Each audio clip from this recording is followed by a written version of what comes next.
Start recording because this is the beginning of the lesson.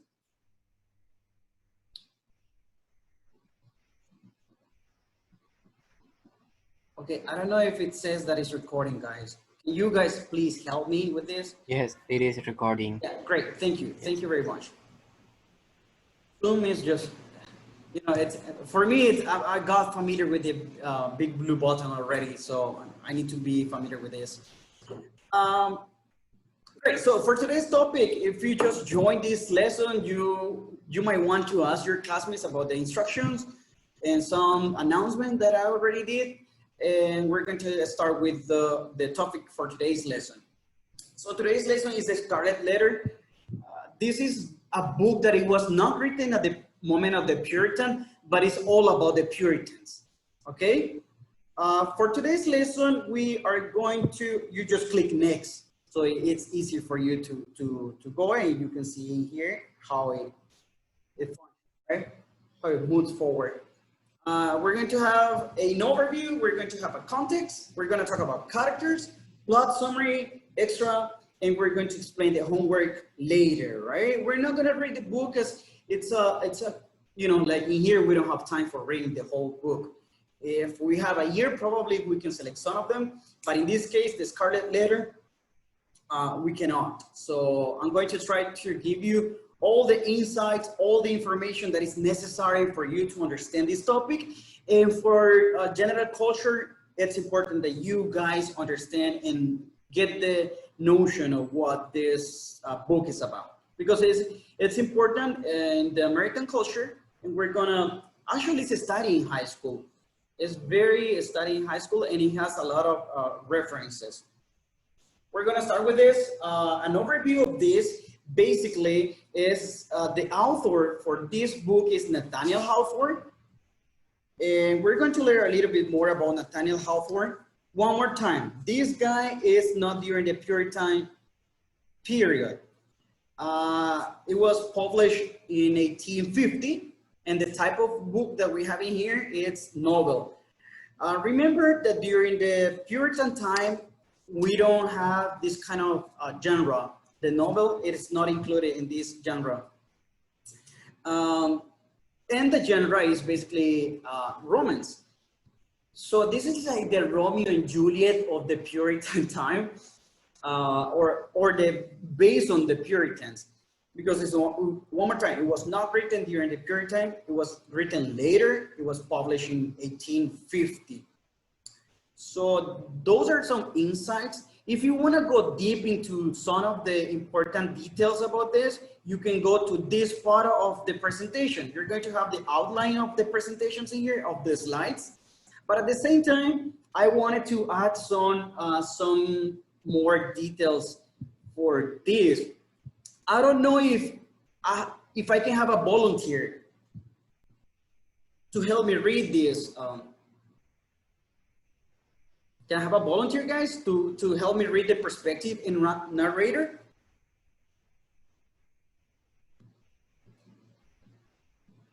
Anyone? All right, I will try to. It's Okay. kind of blurry, but I will try to. Perspective and narrator. The Scarlet Letter is told in both the first-person introductory essay and the third-person omniscient narrative. The narration of the introduction, the Custom House, is in the first person, both clearly autobiographical and intensely emotional. The body of the Scarlet Letter is told from a third-person omniscient or all-knowing point of view, revealing the thoughts and feelings of all characters in great depth. Okay, thank you. So basically what we have in here, it's a book that is written by Nathaniel Hawthorne. And later, you can, if you want to go in deep about this, we're going to watch a video about this author, an autobiography that is going to be real quick.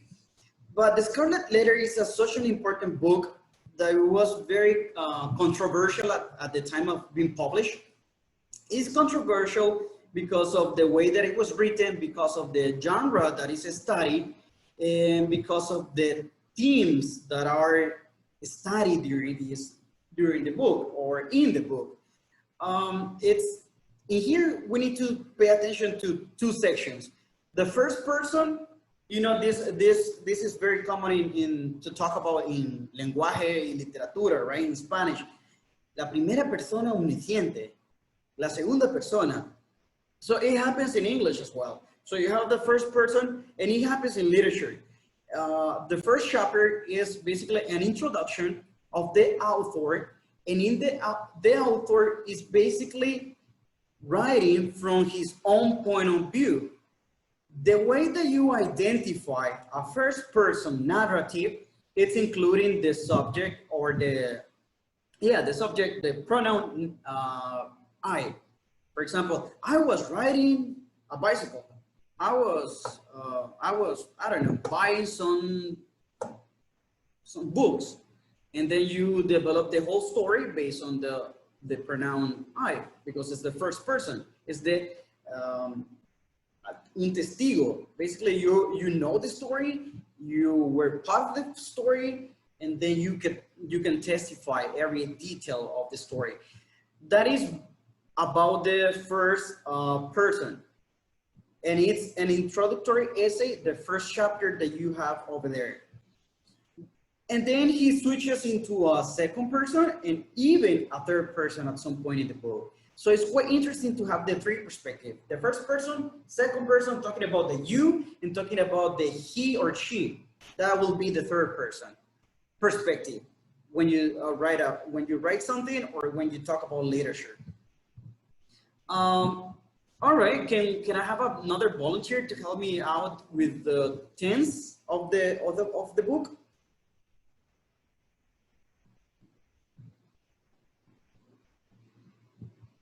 Any volunteer, guys?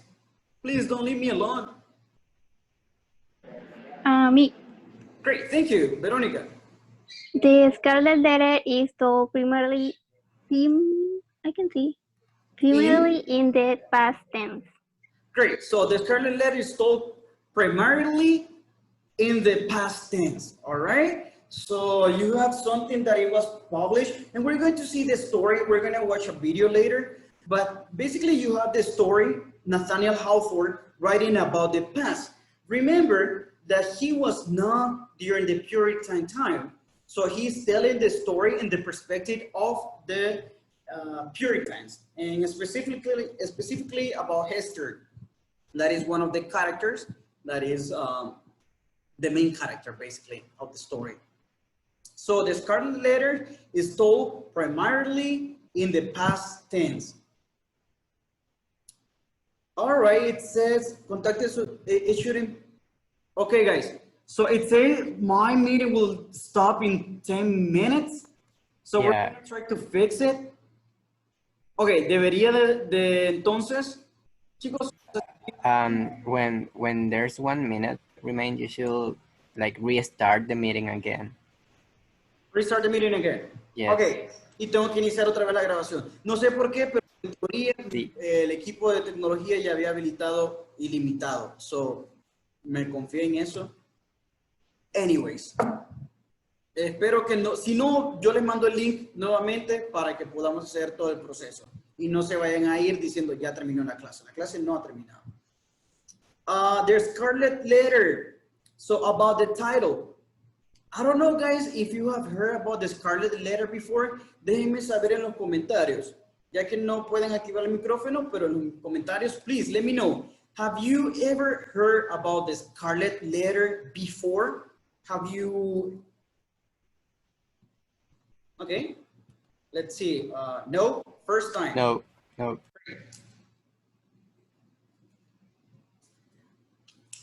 Have you ever watched this movie that is called Easy A? It's with Emma Stone. No sé si han visto esa película que se llama Easy A. Tampoco. Ok, mucho de esa película, y de hecho la pueden ver, I have never heard about it before. De hecho la pueden ver en Inter, si ustedes tienen una cuenta de Netflix o cualquier cosa en cuenta en línea. Es una película que está basada en el personaje de Hester. Y es una sátira básicamente al personaje de Hester que es el personaje principal de la historia de la letra escarlata.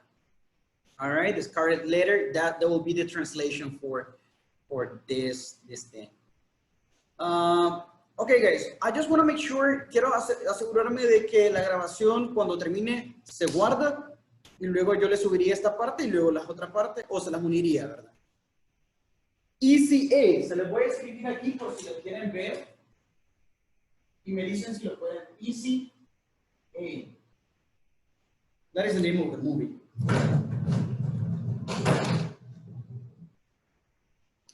Hold on. Can you see this? Can you see me, guys, at the same time? ECA. Yeah. Great. That's. Thank you, Ramon, for that. It's with Emma Stone, la que sale con the Spider-Man.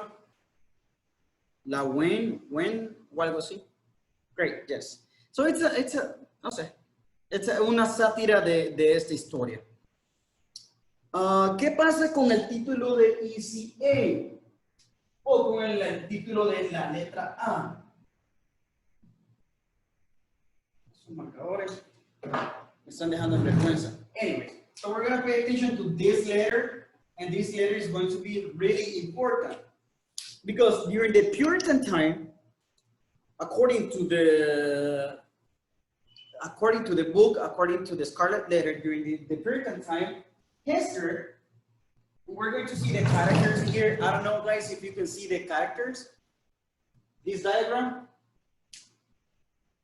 at least this part. Yes, no? Why? I mean, yeah, but no. Okay, don't worry. I just did it for referential because you're going to have the same infographic. You're going to have the same infographic in this section. So once it's available, you can download this. Okay, so don't worry about that. So, and we're going to study about the characters later. So Hester is this woman that basically it commits adultery and has a child. Adultery is basically, in Spanish, will be adulterio. And adultery, the first letter of adultery, it will be the A, right? So she is forced because during this time, everything is pure and you don't have to be a sinner and everything is about God and religion and you know about the different, I mean, you don't want a sinner person and you don't have someone committing adultery in here. So she confesses to commit adultery and she is forced by the community, by the society to wear the letter A as a signal of, okay, you committed adultery. That's basically the story of it. We're going to study a little bit more about that. If you wanna like go into details about the title, why is this title about the letter A or the Scarlet Letter, so you can tranquilamente, ¿verdad? En su casa lo leen despacio, 1 time, 2 times, 3 times. Okay, so entonces la A es de adulterio. Great, Ricardo, don't worry, no se preocupen, van a tener esa infografía después. Solo realmente lo utilizo esto porque me sirve a mí para referencia, right? Y para irlo guiando en el proceso. So you're going to have the same exact PDF in here, in this section, resources, and you can study that step by step. So don't worry about that right now. We're gonna move on. And in here, we have, probably I can leave this in here so you guys can have. So in here, we have the context of the Scarlet Letter. Guys, so I'm going to play the video. And in this video, all right, pay attention because this video, after that, we're going to have a discussion, all right? So it's only 2 minutes. So you're going to watch this video for 2 minutes. You need to share sound as well. Do I need to share sound? Okay, this is way too complicated. At the top of the screen, there are some options. Uh-huh. Over there, you can share sound, share computer sound. That's what it would say. Compartir sonido de la computadora. Yeah, yeah. All right, thank you very much. Ok, no sé qué haría sin ustedes, chicos, ahora en esa clase. Creo que volveré a Big Blue Button. Quería seguir la sugerencia de Zoom, pero creo que volveré a Big Blue Button porque todo es más fácil, creería. Anyways, let me know, guys, if you can see this. Yes. Great. So watch the video. Nathaniel Hawthorne originally intended to write the Scarlet Letter as just a short story. Hawthorne didn't think it would be well received, but the Scarlet Letter became his first and greatest literary success, and was soon recognized after its publication in 1850 as a masterpiece. It was a bestseller, and the print run of 2,500 books sold out in less than 2 weeks. Early reviews for the Scarlet Letter praised its tragic power and subtle knowledge of character. Not everyone was enthusiastic about it, however. Some of the people complained about his biting criticism. Hawthorne refused to back down. He didn't change a word in the reprint. Religious leaders complained when the book initially came out about some of the racy content. Now, Puritans believed in the teachings of John Calvin. They believed in predestination, and the Puritans got their name from their efforts to purify the Catholic Church. Puritans had an influence on the new settlement who arrived at Plymouth Harbor. They were separatists and founded the Plymouth colony, but a decade later, non-Puritans set up in the Bay Colony. Both Puritans and non-Puritans lived in a theocracy where a Bible was the Constitution and God was the leader. Only church members could be citizens. Now, the Puritans' lives were filled with unending sorrow, hardship, and work. Punishment was a big part of Puritan life. Public humiliation was actually common, wearing an A for adultery or a D for drunkenness. More serious crimes were punished by imprisonment, banishment, or infliction of physical pain. People were executed for such crimes as adultery, murder, and treason all the time. Hawthorne labeled the Scarlet Letter a romance. He felt that a novel should stick to the ordinary and realistic portrayal of the human experience. A romance, however, should tell the truth of the human heart, but it also allows the author some leeway to manage the circumstances. A novel has to be more faithful, but a piece of romance has to be more about feeling.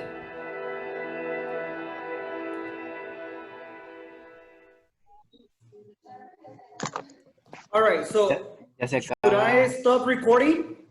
Then No, it stops automatically. Okay, did you guys watch the video? Because okay, I'm gonna start recording and we're gonna move fast. And probably more people are joining to the conversation. And this is the second part of the session number 7. For those of you who are watching the recording later. And you are like, what the heck? It's going on. So my presentation, it's this one. So I'm going to share this one. And we're going to continue from here. And hopefully, some of you are still with me here. So this is about the context. Okay. So the context is talking about not the context of Nathaniel Hawthorne, but the context of the story, because basically the story is placed in the. I'm gonna make a reference in here. It's set in the Puritan Boston, and for those of you who are not familiar with the hold on. I have it here, but I'm going to move it. For those of you who are not familiar with the map of the United States, and you are only familiar, can you see, guys, the map? No? Yes? Yes. Yes, great. So for those of you, this is the East Coast, and basically this is the Massachusetts area, and the first colonies of the United States were first settled in this part of the United States, right? So when we talk about the Puritans, we're not talking about none of this part of the country, not even the Middle East, nor the Middle West, not even the West. We're talking here about these colonies of Virginia, New Jersey, Maryland, Rhode Island, Boston, that is in Massachusetts. So Massachusetts is a small like state that is next to New York. So this is the place where it's set, and it's during the Puritan time. What happened here is basically you have the Puritans being everything. Okay, si me ayudan ustedes en la discusión, with the discussion, ¿cuáles fueron algunas de las palabras claves que utilizaron para describir a los Puritans? Ya sea en el chat, si vieron el video con atención. Yes, great. Bueno, ayúdenme con la discusión acá porque como les digo no me gusta hacer los monólogos, todo esto, ¿verdad? ¿Cuáles fueron algunas de las Separatists? Great, Separatists, ¿qué más? Mencionaron a uno de los personajes que eran famosos. Vamos a ir atrás. Ustedes pueden hacer eso también, chicos, cuando estén revisando la presentación, ir adelante o ir atrás con esos botones, ¿verdad? And if we watch the video in this part. Back down. He didn't change a word in the reprint. Religious leaders complained when the book initially came out about some of the racy content. Now, Puritans believed in the teachings of John Calvin. They believed in predestination. And the Puritans. So this is a key word and probably it's going to help you for your quiz at some point later. So predestination is basically the belief of everything that is based on Calvinism. And some of you mentioned Calvinism before, and we were discussing a little bit about it. Yeah, John Calvin is there talking about predestination and the pure values. Basically, Puritans come from purifying the church, as you mentioned, as he was mentioning here in this video. So you have a society or a colony, and the examples are A for adultery. No sé si me ayudan con el otro ejemplo que vimos en el video. ¿Qué otra de las letras mencionaron ahí? Chicos. Si A era por adulterio, también mencionaba el video. D for what? D for drunkenness. Great, thank you, Nixon.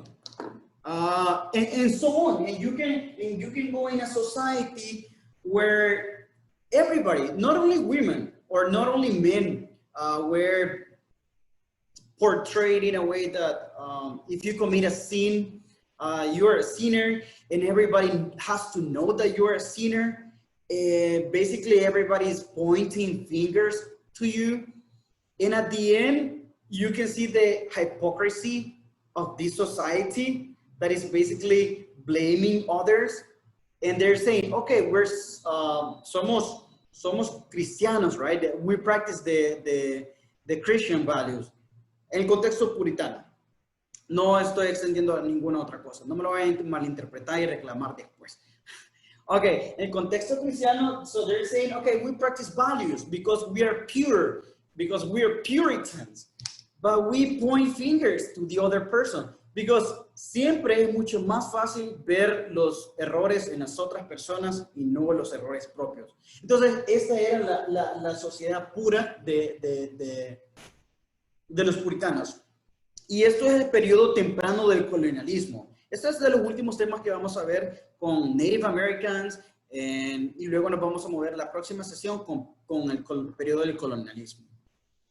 If you want to get the insight about this, you can watch the video as many times as you want. ¿Y por qué decidí ponerle los videos en la clase? Porque resulta que no todos miran los videos cuando se los asigno. Entonces, ahora sí me voy a asegurar de que sí los vean, ¿verdad? If you want to get the insight about the details of the context, aquí les agrego the notes. That is very important that you get the insight of the context. Ok, ya no me voy a extender con el contexto. Ya saben de qué periodo estamos hablando, sobre quiénes estamos hablando y en qué poblaciones o sociedades estamos hablando. Great. Yes. So, Ricardo me ha compartido ese statement en un par de sesiones. Creo que voy a tener que ir a ver específicamente sobre qué tiene que ver eso, right? I'm not very familiar about that, so I won't lie to you. Okay, the next thing is very important. So in here what we're talking about is characters. In characters, we're going to talk about 4 different characters that are the main characters. O sea, solo necesito que miren y se ubiquen a dónde va a estar. We're talking about Hester Prime. That is the name of la adúltera, ¿verdad? La pecadora, the sinner, the one that commits adultery. This person, Hester, she has a child that is the name of Perla. That is the name of the girl in here. So in here, you're going to find a list of characters and the description of each character. So you get the idea of what is this about. So Pearl is the daughter of Hester Prime and Arthur Dimmesdale. Arthur Dimmesdale es the lover, el amante. Entonces, tenemos a Nathaniel Hawthorne escribiendo sobre una historia sobre el periodo puritano, un par de cientos de años, 100 años atrás. Sobre esta chica, Hester Prime, una novela, recuerden esto, ficción. Pero lo que hacíamos es, basically what we're doing is a criticism of the values of the Puritans in this period. So, con lo que jugamos aquí, chicos, es con la idea de, okay, so you have the Puritans over there in Boston in the mid-600s. So, y el libro fue publicado, si me ayudan, ¿recuerden en qué año fue publicado el libro? ¿O más o menos en qué periodo? ¿Fue publicado en 1600? ¿En 1700? ¿Quién da más? ¿Quién da menos?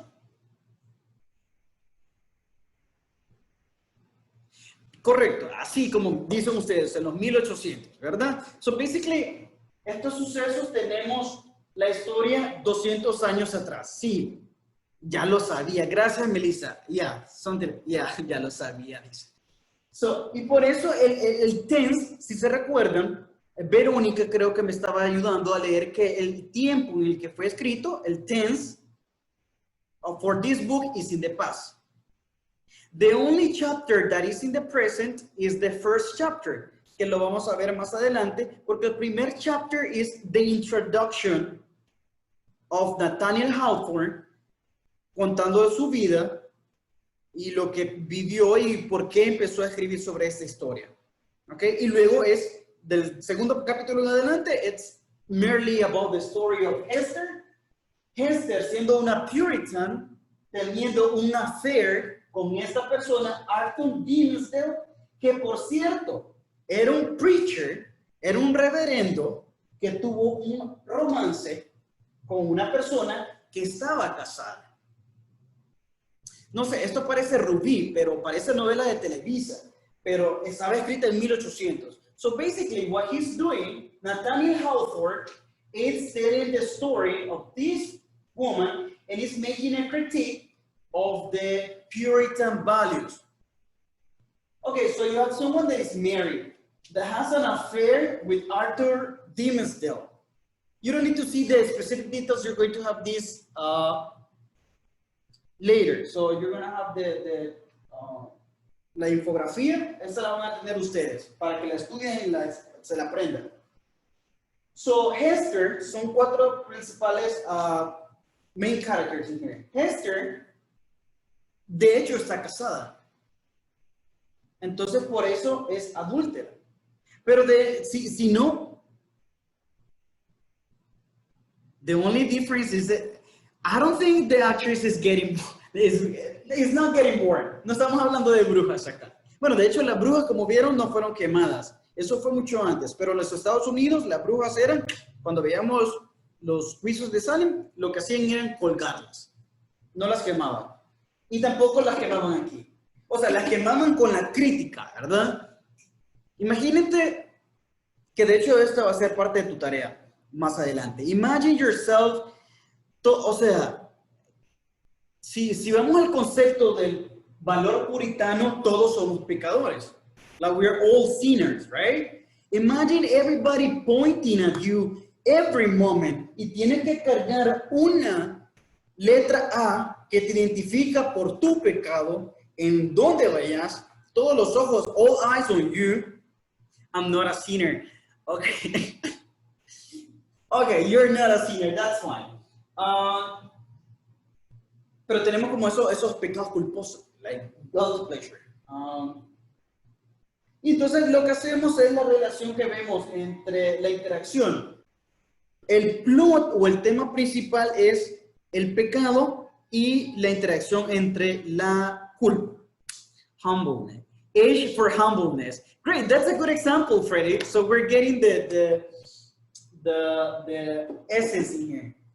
De hecho, van a estar con una tarea similar. ¿Qué pasa? Hester tiene una niña y no sabe, la pobre Perla no sabe de quién es la niña. Pero todo el mundo es adúltera. Entonces, él se da cuenta, su esposo, Chillingworth,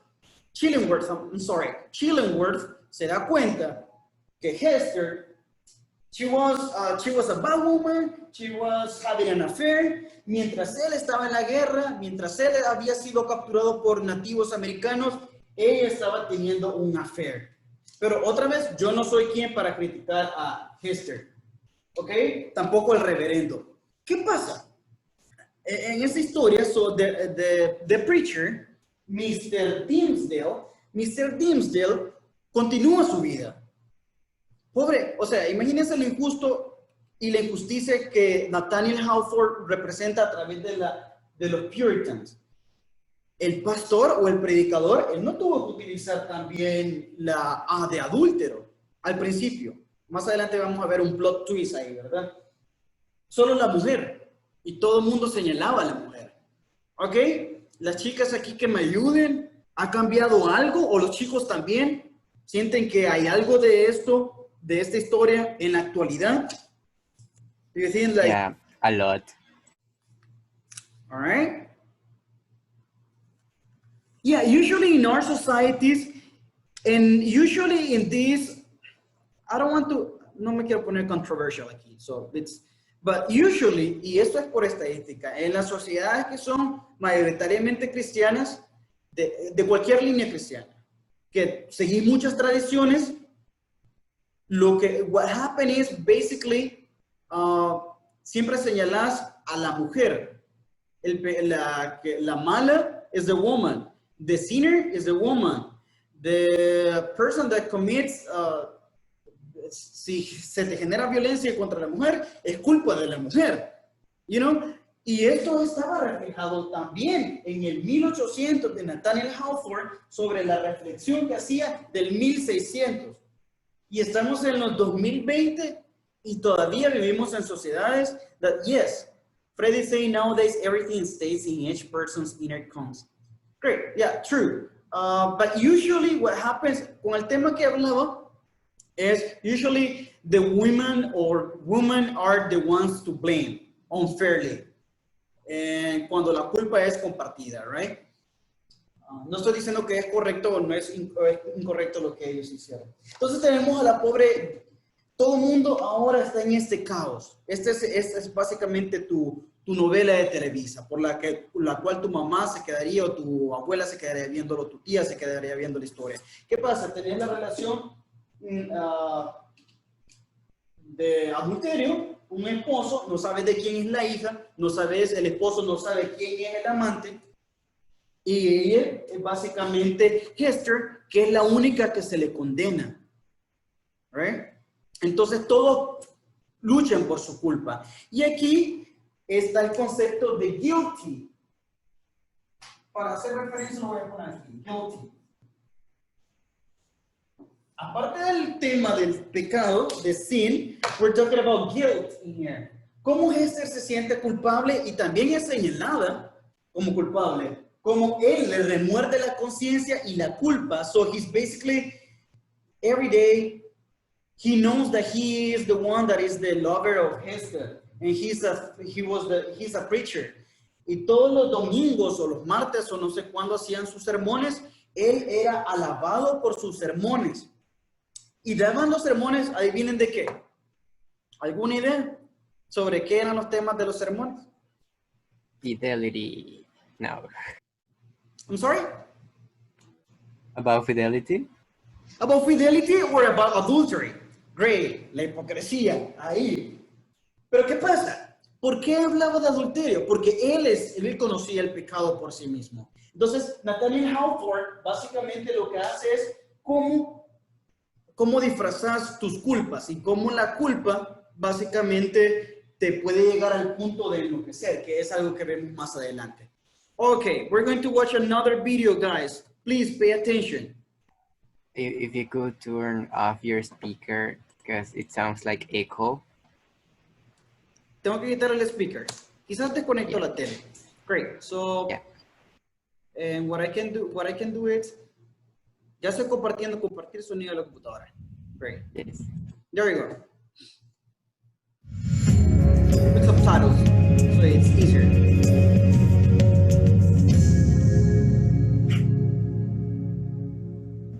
Hester Prynne is elegant, artistic, and a beautiful young woman who traveled to America ahead of her husband in England. He doesn't appear, so she assumes he's dead. She engages in an affair with Arthur Dimmesdale, a young minister, and conceives a child. She's spared the death sentence, but imprisoned for 3 months, shamed in public, and sentenced to wear the titular Scarlet Letter. Hester rejects the Puritan community's judgment that her affair was sin. Her passionate nature inclines her to view their act as love and sacred. She lives apart from the community by her own choice and supports herself and her daughter by doing elegant embroidery. Citizens of Boston scorn and shun her. They eagerly buy and wear her gorgeous handiwork, however, and over the years, Hester's kindness earns her a new positive reputation. She becomes much loved and respected, and she has retained her self-respect and endured with grace and dignity. Arthur Dimmesdale is a handsome young Puritan minister, and he's the father of Pearl. That means he's Hester's secret lover. As a man of faith, he suffers bitterly for his transgression. His love affair with Hester was a violation of the 7th commandment, thou shalt not commit adultery. Now, his inability to confess his guilt makes him suffer increasing self-hatred, despair, and mental torment. His emotional pain leads to his physical decline. As his name suggests, he becomes dim, a shadow of his former self. He often holds his hand over his heart, foreshadowing something big to come in the climax. Roger Chillingworth adds to the minister's emotional torment after his own arrival in Boston. Now, Dimmesdale whips himself and tells his congregation that he is corrupt. Ironically, the more he protests his guilt, the holier people think he is. Roger Chillingworth is Hester's husband. He is a well-respected, well-educated medical doctor in England. He married the young and beautiful Hester, although he is much older and misshapen. His real name is Roger Prynne, but he takes the name Chillingworth to keep his identity a secret. He gradually destroys himself in his lust for revenge after finding out that Dimmesdale is in fact the father of Hester's child. Chillingworth dies shortly after Dimmesdale confesses his sin to the entire town, as his sinister purpose for living is gone. Pearl is the daughter of Hester Prynne and Arthur Dimmesdale. She is the living symbol of the Scarlet Letter because she was conceived from their passion. She is passionate herself, as well as being stubborn and willful, beautiful, graceful. Pearl is able to speak to creatures in the forest and charm them into playing with her, but she's also a wild child who becomes more human by the end. So basically, guys, that's a summary of the four main characters. And what's interesting about Roger Chillingworth, as you heard in the video, is not the real name. So he finds out about the adultery of Hester. So we're talking about the husband, the real husband of Hester. So he finds out about the adultery. And then basically he says, okay, it's fine. You did it. I'm going to forgive you. But you don't have to tell anybody about this. Because shame on me that my wife committed adultery, right? So they basically got to this agreement. but and also another way to, no sé, si me ayudan ustedes, ¿por qué otra razón mencionaba el video que se cambió el nombre? If you were paying attention, please help me out with this one en el chat. ¿Por qué razón Roger Chillingworth decidió, bueno, que no, ese era el nombre el que se lo había cambiado, pero ¿por qué decidió mantener ese nombre? ¿Qué beneficios les traía? Aparte de guardar la pena. Not to be recognized because he was a doctor in England. Okay, so I'm going to clarify here. Okay, so primero era por la peña. Revenge. Yes, Brian. Revenge. He wanted to, he wanted to find out who was the person that was basically sleeping with his wife. Yeah, so nobody knew, Hester never told anybody about this. So he wanted to know who was the man. So he asked her, okay, you don't tell anything about anything because shame on me and because I want to get my revenge secretly. So he becomes a doctor, and because he was very skillful in things of medicine, because of the natives have taught him some of the processes. I don't know. He got skillful in medicine. So he is now the new doctor in the colony. And Arthur Dimmesdale is basically getting sick. And at some point, the community is saying, oh, our minister is sick. So the doctor is going to get close. And he's suspicious about Dimmesdale and Hester. He's already suspicious and he wants to find out the truth about it. So basically what he does is they go and live in the same house as, like, you know, like doctor and patient relation in here. They go and live in the same house as the minister, the two men, dos hombres y una mujer y un camino. So he wants to find out, quiere saber qué pasó, si es él o no es él.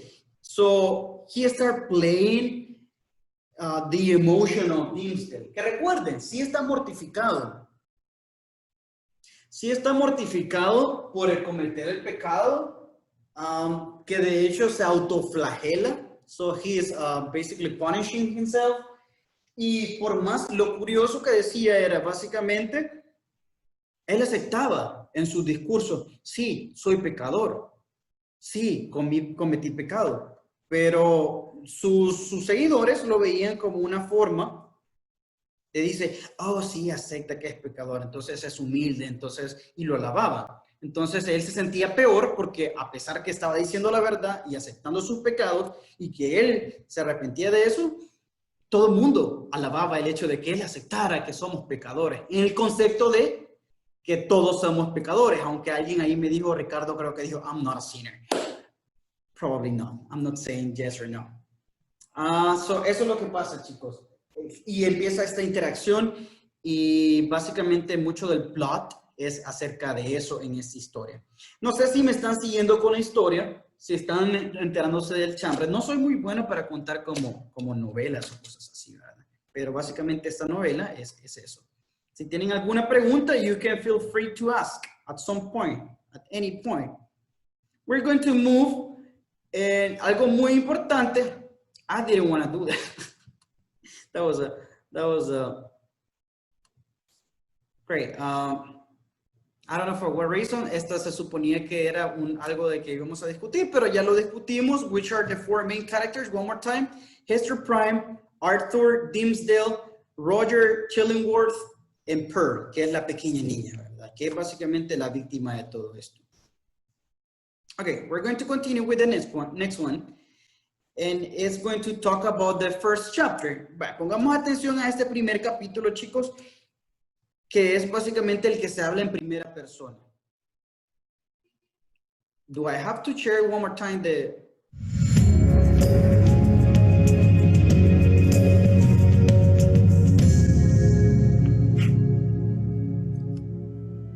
The Scarlet Letter opens with the Custom House. Written in first person, author Nathaniel Hawthorne talks about how he lost his job at a Salem custom house, processing taxes, imports, and exports when a new political party took office. He describes how his hard-headed Puritan ancestors would have said that his work as a writer was unsuitable. The tone here is ironic, self-deprecating, and seductive, trying to woo a reader, an elitist category who might empathize with him. Hawthorne criticizes former co-workers as lazy, old, and foolish. He describes the head inspector at the custom house as little more than an animal with no power of thought, and says his animal nature, moderate intellect, and trifling mix of morality and spirituality are barely enough measure to keep the old gentleman from walking on all fours. It's a spirited comic energy here, clearly self-serving and alienating to his audience, especially those who find themselves depicted. Before his forced departure, he found a dusty fabric embroidered A and pages of a manuscript. The writing infers that the 3-inch long A had been intended to be worn on a dress, but Hawthorne isn't sure why. He places it on his chest, and it almost feels hot, as if it's made of red-hot iron. He lets it fall to the floor, then examines the manuscript and explains its purpose. That manuscript is the story of the Scarlet Letter. Hawthorne concludes the essay with rationalizations for losing his job, claiming he needed time off and it was heroic to be fired. The Scarlet Letter is fiction. Hawthorne invented the letter A, the manuscript, and the characters. Hawthorne introduces the main symbol, and it creates suspense and hints at themes of sin and guilt, suggesting that this is a romance rather than a novel because of these supernatural qualities. In 1846, Hawthorne was surveyor for the District of Salem and revenue inspector for the Port of Salem. He worked at a custom house where government officials fill out forms for importing and exporting. He actually did collect taxes, which were then called duties. It was an easy job that allowed Hawthorne to think about his writing. Now, jobs at custom houses were government positions appointed by different political parties. Hawthorne, a Democrat, lost his job in 1849 when Zachary Taylor of the Whig Party was elected president. He was not happy about his lost job since he supported his family with the $1,200 a year. Big money. He decided to write an essay attacking his former co-workers and people who fired him, although he wasn't happy there anyway because it took time away from his writing. Isolation is an important theme here. Hawthorne's isolation from his co-workers, the artist who is distinct from the lazy people around him, and the protagonist we're about to meet from the other Puritans, with her artistic, passionate soul and their judgment.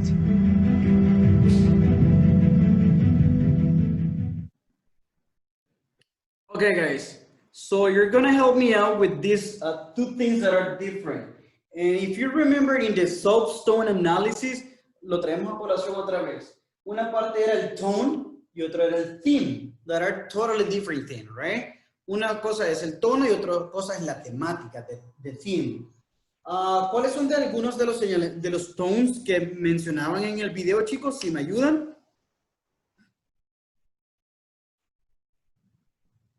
¿Alguno de ustedes, si se recuerda?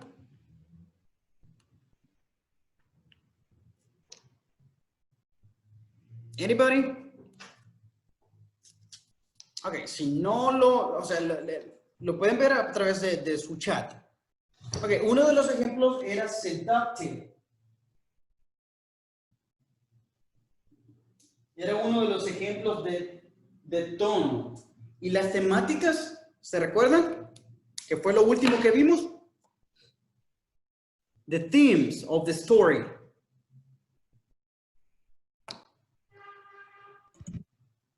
Okay, don't let me down. Isolation. Thank you very much. Isolation. That will be a theme that it's related to the theme. Great. Thank you very much, guys. Creería que en un par de minutos se va a terminar la sesión. No, todavía queda un 7:30 y algo, right? Y si no, retomamos porque necesito cubrir todos los temas de esto. Hay otra cosa que en literatura es muy importante, que vemos la relación entre tono, themes, and symbols. Vamos a ver el video, pero antes de todo esto, decía que en 1846 So this is important. Un grupo de comisionados de la iglesia puritana que todavía existían. Por cierto, Hawthorne was born in Salem. Si se recuerdan de las brujas de Salem, ahí nació Hawthorne. Entonces les acusó y les dijo, mira, esto no me parece correcto. Es básicamente una crítica a lo que estamos haciendo, a lo que básicamente, what we stand for. So he got a lot of problems because of that. Entonces, dato interesante ahí, Nathaniel Hawthorne, the author of the Scarlet Letter, was born in Salem. Symbols. Hay muchos, las simbologías son como los elementos a los que nosotros le atribuimos un significado. For example, for the letter A, it means the meaning of the sin, of the guilt, of the adultery. Y así, a través de la novela, hay algunos símbolos que son importantes que se analicen. Vamos a ver este otro video. Minutos. Donde ustedes pueden aprender un poquito más. The Scarlet Letter is a book full of symbols. First, prison door. It symbolizes punishment and cruel harshness, and is a literal entryway into the difficult world of the Puritans. The rose bush symbolizes Hester's beauty, wildness, and her ability to survive. It's at the front of the governor's home and is associated with Pearl, linking her to its vibrant liveliness. The Scarlet Letter A, which stands for adultery, is a mark of Hester's sin and disgrace she wears on her chest. By the end of the book, it changes into a badge of honor. The color red symbolizes sin, love, passion, vibrancy. It's the color of the actual Scarlet Letter, and Hester often dresses Wild Pearl in red. The scaffold symbolizes guilt, public confession, and punishment for a crime or sin. It also literally elevates characters throughout the Scarlet Letter. More important symbols are sunlight and shadow. Now, shadow represents secrecy, an absence of love, and a lack of truth. Sometimes it's linked to night. Dimmesdale stands in the shadow at the governor's garden as he conceals his sin. However, sunlight is about illumination. Hester stands in the sunlight, revealing her sin to the public. Sunlight stands for God's grace and love, and for acceptance. Physical appearance is another crucial symbol. Hester's beautiful and vibrant early in the books, and as time passes, her looks dampen, her spirit loses some of its beauty. Dimmesdale is racked by guilt, and he wastes and sickens. Chillingworth's misshapen body symbolizes his twisted soul, the outer shell representing the inner corruption. Hester Prynne and Arthur Dimmesdale are themselves symbols. In their love, they can be seen as Adam and Eve, and the Bible and stories in it are crucial to the Scarlet Letter. The characters' names are also symbols. Pearl is an allusion to the parable of the pearl found in Matthew 13, 45 and 46. Chillingworth's name suggests the icy core at the center of his being, and Dimmesdale's name suggests the fate that he will experience, a terrible sickening and decline brought on by guilt, a dimming of his vitality and spirit. The black man is a symbol for Satan, pure evil. And the forest has two meanings, a moral wilderness and the loving embrace of nature, one that Hester and Pearl feel comfortable in, but the other Puritans see as evil, the lair of the black man.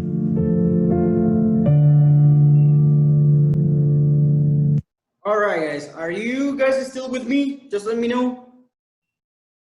Are you still with me? Yes. Okay. Yes, sir. Great, great. Cool. Espero que estemos siguiendo la historia también.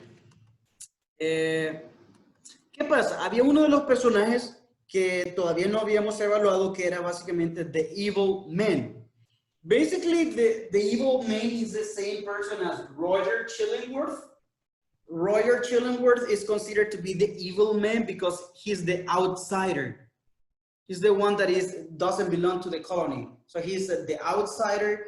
And at some point, the community considered that because of him, the minister is getting sicker. So that's why people started calling him the evil man. And evil man, you know, it's the representation to the demon, to the devil, to Satan, to, you know. And there's always going to be this dichotomy of good and bad. you know, the fight of the right and what is wrong, the sin and the, you know, there's going to be always this battle, and it's obvious to have this kind of like content in here. So we're going to have one more reactivación de Zoom. Va a ser la última, chicos, porque vamos avanzando ya con algunos de los temas. Si se les corta, se retoman la última vez. Entonces aquí están algunos de los símbolos. Y la simbología en literatura is very important because a symbol, it can be anything. Imagine, and this is based on interpretation. And this is based on interpretation of the reader and interpretation of the context and interpretation of the writer. Think about Nathaniel Hawthorne associating each of these elements and giving a meaning to the novel. But it can also be something that he didn't thought out, he didn't think about, and at the end the reader said, okay, probably this is a metaphor to, or analogy to, you know, sin. The color red is about passion. So it's more about the interpretation rather than the real intention of it. Probably Nathaniel Hawthorne wanted to have the Scarlet Letter, the letter A, as adultery, but he didn't actually thought about the forest and the physical appearance. And this is merely about interpretation. Antes de que nos movamos al siguiente enlace de retomar la llamada, aquí van a encontrar la descripción en las notas. Recuerden que pueden ir de outline o notas sobre cada uno de ellos. Les dejé los detalles por ahí para que ustedes vean la interpretación que se hace. Pero todavía retomamos una última sesión para que, you know, solo vamos a esperar grabar. ¿Saben cuál es la ventaja de Zoom? Que sí o sea, me garantiza que me va a grabar la sesión. Lo que no pasa con Big Blue Button, que a veces sí guarda las sesiones grabadas, and sometimes it doesn't. So ahí es arriesgarnos, ¿verdad? Pero con Zoom tenemos que ir en las diferentes etapas. Mejor Zoom, todo se ve más fluido. Todo estaba fríamente calculado. Gracias, L. Esta va a ser la asistencia. Great. So we're going to continue. And as I said, these are some of the symbols. Entonces, chicos, lo que quiero que saquemos de esto, de esta historia o de esta novela, no es el chambre, ¿verdad? No es la trama, sino los elementos. And how can you actually have the different elements of literary analysis? Elementos como el tone, elementos como el theme, elementos como el context, elementos como, what was the other one? The symbols that we were studying, and the characters. Porque todos esos elementos se tienen que evaluar a la hora de hacer un análisis. All right? So in the PDF, you're going to have information about the author, y basando en el autor, tú puedes decir, ok, este autor habla con credibilidad o se lo de la manga, de la camisa, or anything, right? I don't know, probably one person is with the microphone on because I can hear some weird. Oscar. Okay, veo. Okay, no veo, escucho. Like, I don't want to, no quiero escuchar pláticas pecadoras ahí, ¿verdad? Please turn off your microphone. So we're talking about scenes, so that's why. Themes. There are some themes about this. I'm not going to extend on this. You're going to have this presentation, guys. Please go and watch the video. It's going to be available. But the summary for the themes are the relation, and I was mentioning before, the relation between sin and guilt. And then the other one is basically the personal and the public truth. And in here, you can see many examples of Hester basically telling my truth, and probably my truth is not the same truth as the other person. Probably I know my truth, but the public, the society is not going to know my truth. So Nathaniel Hawthorne wanted to depict this association. Wisdom through suffering.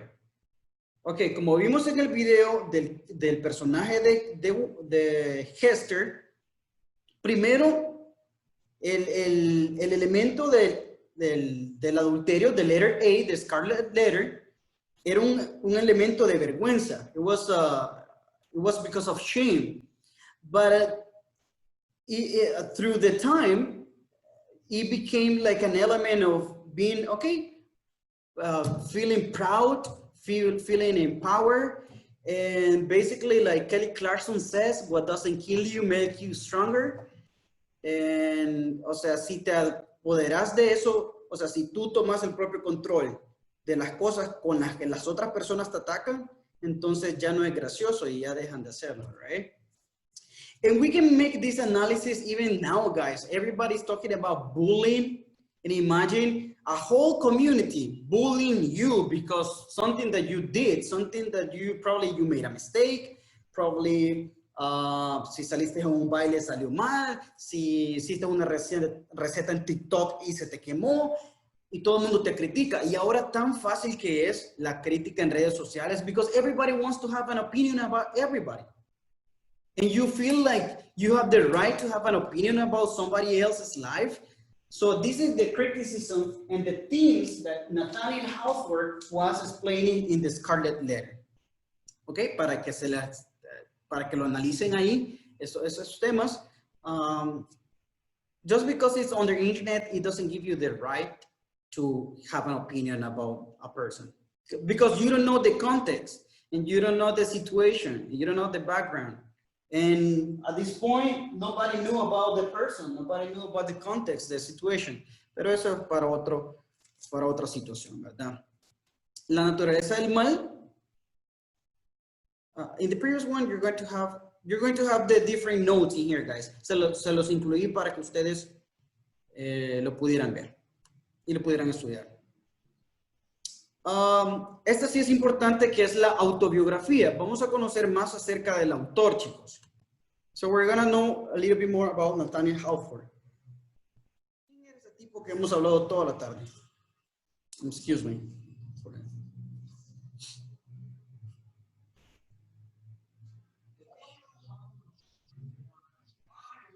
1804 in Salem, Massachusetts, the oldest of 3 kids.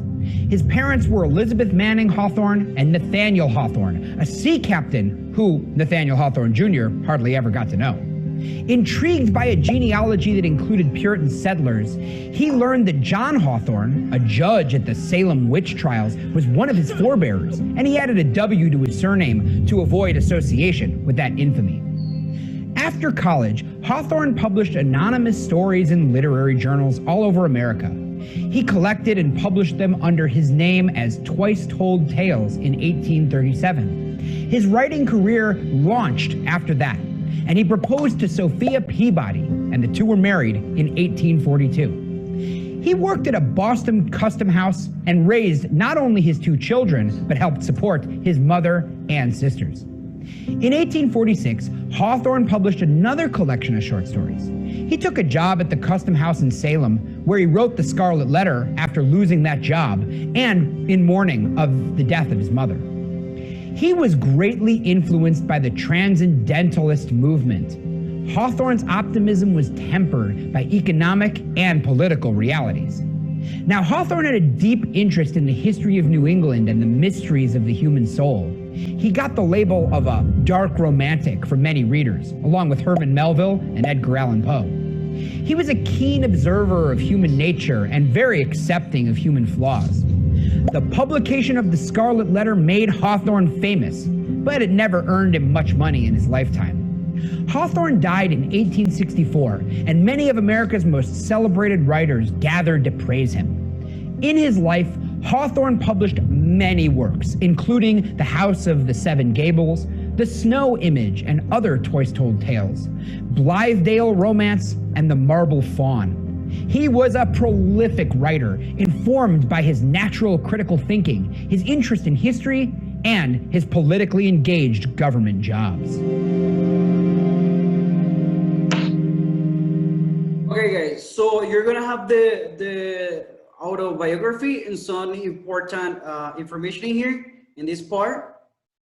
So you're going to see some of the information that is related to what he mentioned. Important thing to talk about, basically he was a dark romantic. Y uno puede pensar que el término romanticism it cannot be related with dark. But Nathaniel Hawthorne, como otros de los autores que estaban ahí, escritores, Paul, for example, también escribían en ese estilo, ¿verdad? Que era considerado, él lo consideraba, sí, trágico por todo lo que pasa, porque mueren, porque los castigan, porque los hacen todo eso, y eso lo hace dark, y el romanticismo por la relación que hay en este momento, ¿verdad? Another thing that is very important, está esta palabra, hold on.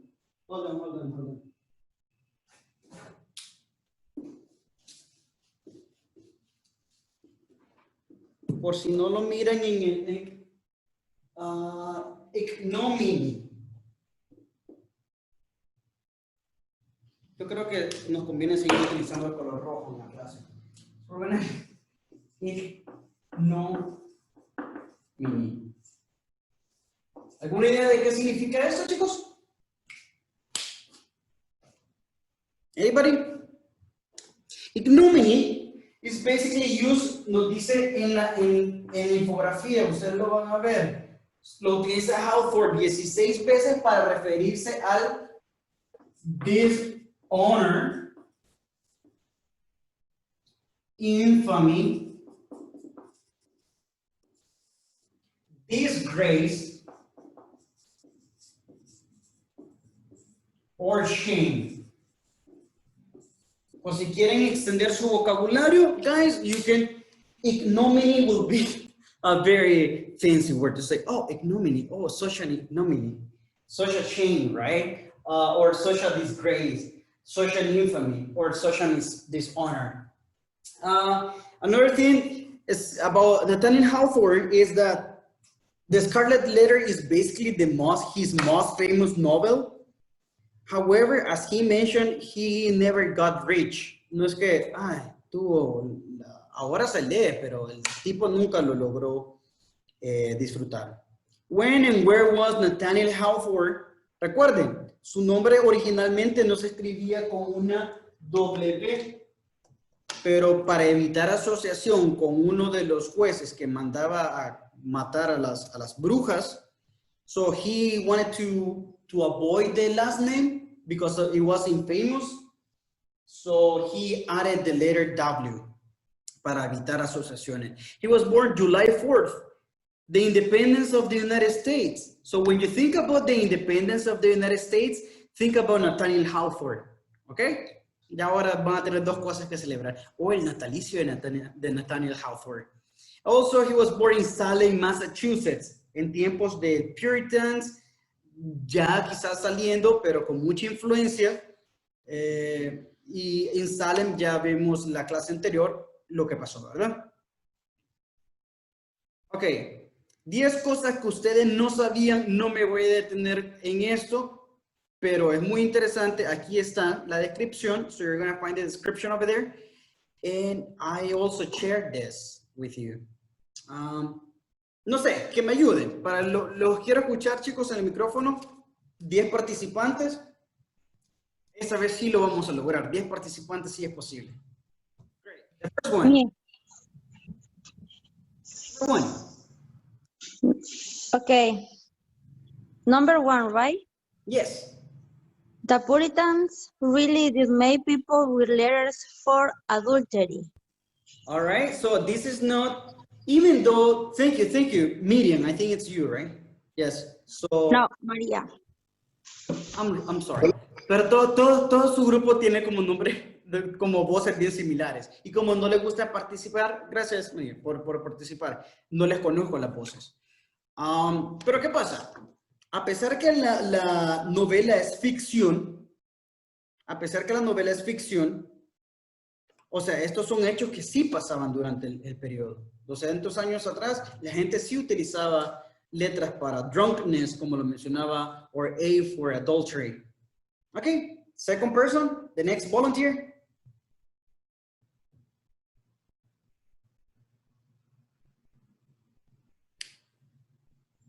Tal vez me ayudan con la tercera. Voy a leer el segundo yo. Some early reviewers of the Scarlet Letter condemned the novel as smut. Okay? So it was very, it received a lot of criticism, negative criticism, because basically he was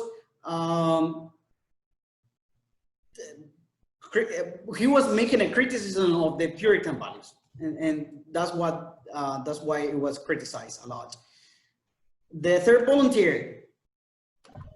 Me. Great, thank you. The Scarlet Letter view of service because of its scandalous introduction.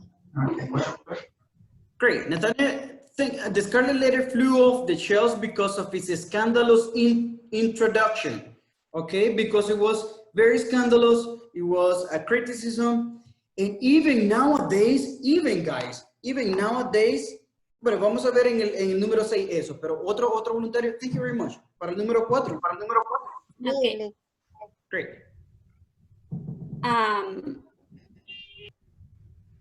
The number 4, right? Yeah, number 4. Nathaniel Hawthorne didn't become rich from writing the Scarlet Letter. Ok, lo que discutíamos, ¿verdad? Ahí sí era Miriam, creo. Natalia Hawthorne did not become of the writing. Thank you very much. Okay, let's continue. Let's move to number 5. Me. Number 5. Okay, so we're gonna have Anna, Veronica. Madeline said it before in the last turn, before Miriam. Okay, so Anna, please, can you help me with that, please? Okay. Great. The Scarlet Letter was one of the first novels to be mass-produced. This is very interesting, guys. Hemos visto a otras, por ejemplo, en la clase anterior veíamos a Anne Bradstreet, que era la primera poeta publicada. Y luego teníamos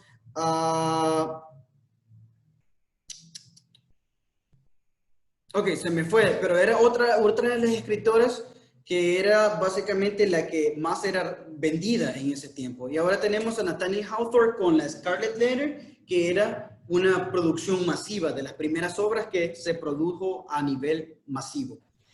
Let's continue. ¿Con quién íbamos? Si no me equivoco. I don't know if you mentioned Mary Rowlandson. Great, thank you very much. Mary Rowlandson. There you go. You study for it, yes. Mary Rowlandson. That's the thing. Thank you, Miriam. Who want to continue to reading? Okay, number 6. Okay. So acclaimed by the Library of Congress, the Scarlet Letter is often the target of book bans. Great. Though acclaimed by the Library of Congress, thank you. The Scarlet Letter is often the target of book bans.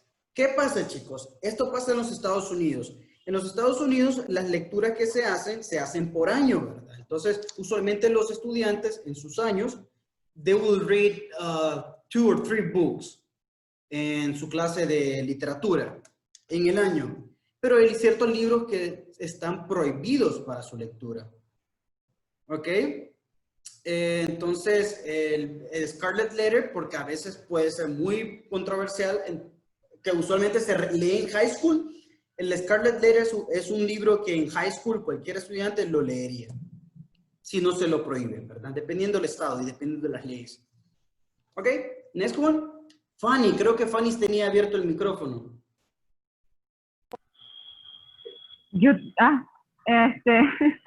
Hawthorne was wet when he read the final chapter of the Scarlet Letter to her. Okay, yes. So the final chapter, para hacer como spoiler ahí, básicamente la historia termina por si quedaron con el pendiente, right? El Dimmesdale acepta en público su falta, agarra a Hester y agarra a su hija, Chillingworth, trata de evitarlo y en público dice, soy pecador, abre su camisa y él ya tenía una marca, una cicatriz de adúltero. Nada más que no tenía el valor de mostrar su de adúltero, ¿verdad? Pero sí hizo que Hester todo ese tiempo lo tuviera y fuera criticada y fuera a prisión y la vieran mal.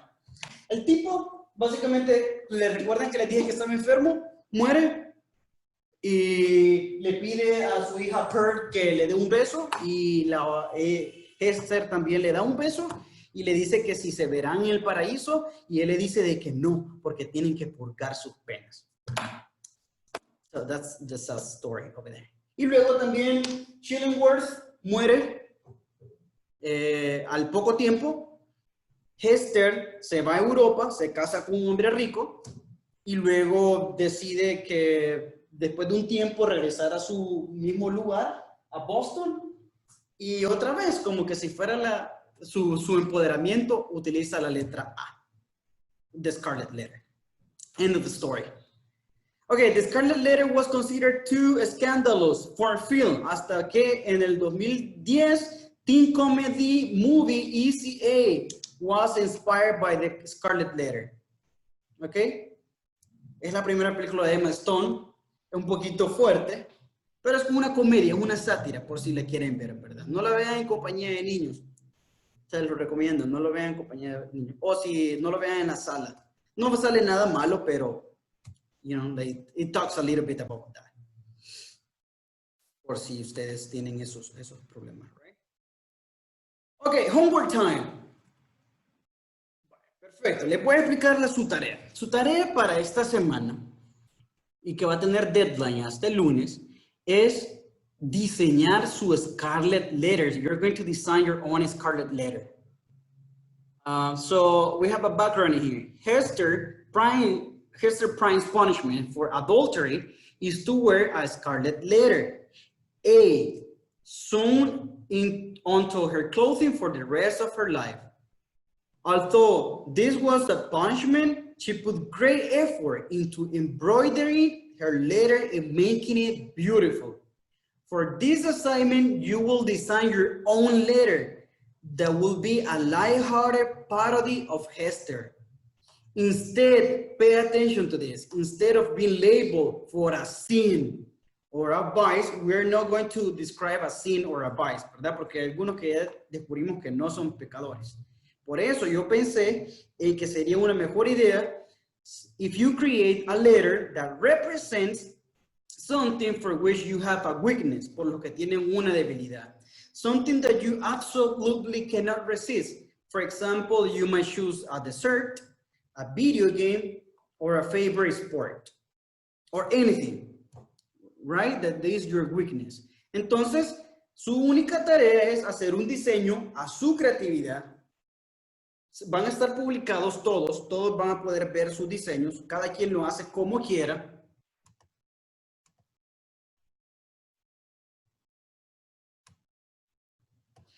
Ok, so ustedes especifican después lo que representa, o lo pueden dejar al incógnito, ¿verdad? Porque puede que ustedes quieren que los demás se definen qué elementos, dependiendo del diseño, qué elementos significa su letra o su diseño. No necesariamente, it doesn't have to be a letter, guys. It can be any design, any drawing, pero que nos dé como pistas de cuál es su debilidad, right? No sé si hay alguna pregunta. ¿Está todo claro? ¿Les parece la actividad? Sí, tenemos que hacer la descripción así del background. No. Solo el diseño. Por ejemplo, aquí la Scarlet Letter es una A, ¿verdad? Pero como ya vimos, ya sabemos que simboliza la A, que es adulterio. Pero en su caso es una debilidad. No van a escribir ningún pecado. Yo no soy sacerdote. No quiero que se vengan a confesar conmigo. ¿Ok? You don't have to do that with me. Mister, it's like we write a list. I don't know. No, solo vamos a hacer un diseño. Por ejemplo, yo digo, ok, voy a hacer en una paginita, o si ustedes son buenos para coser o a su creatividad, ustedes hacen su diseño de una letra, un número, un dibujo, C for Coca-Cola, for example. Yeah, great. Pero necesito el diseño, no lo necesito aquí puesto. Necesito que ustedes lo hagan bonito, que se esfuercen, así como Hester. Ella dijo, ok, quieren que utilice la A por adúltera, les voy a hacer una A súper chingona. Y eso es lo que hizo. Entonces ustedes van a hablar de sus debilidades, no de sus pecados, y luego lo van a postear a dónde. Ya les voy a decir a dónde. Antes de que nos vayamos, porque necesito... Entonces puede ser más. Porque necesito... Puede ser más de una, entonces. Sí, solo una cosa. What is... Solo... question va a estar aquí, chicos. Necesito, solo, si tienen alguna pregunta, lo vamos a hacer en la sesión, en correo, por favor. Y me preguntan o en chat, porque necesito moverme en la otra clase, porque ya es hora. El core question se lo voy a dejar aquí. Y eso es todo. Les agradezco haber estado este día en las 3 sesiones. Voy a tomar asistencia. Si me permiten...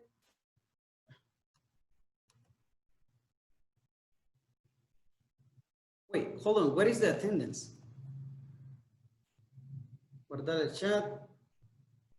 Pausar grabación. Ocultar. Yo creo que casi no se puede. ¿No se puede? No, creo que no. Solo se puede guardar el chat. Bueno, vamos a otra cosa que no podía, ¿verdad? Entonces les voy a poner la asistencia, chicos, después. Para que ustedes la marquen, ¿verdad? ¿Ok? Les voy a habilitar esto después de mi clase para que ustedes tengan este material. Les agradezco mucho. Cuídense. Take care. Tengan un bonito día. Y... Bye, bye. Thank you. Bye, bye, bye. Los tengo que dejar porque tengo la otra clase. Bye. Thank you.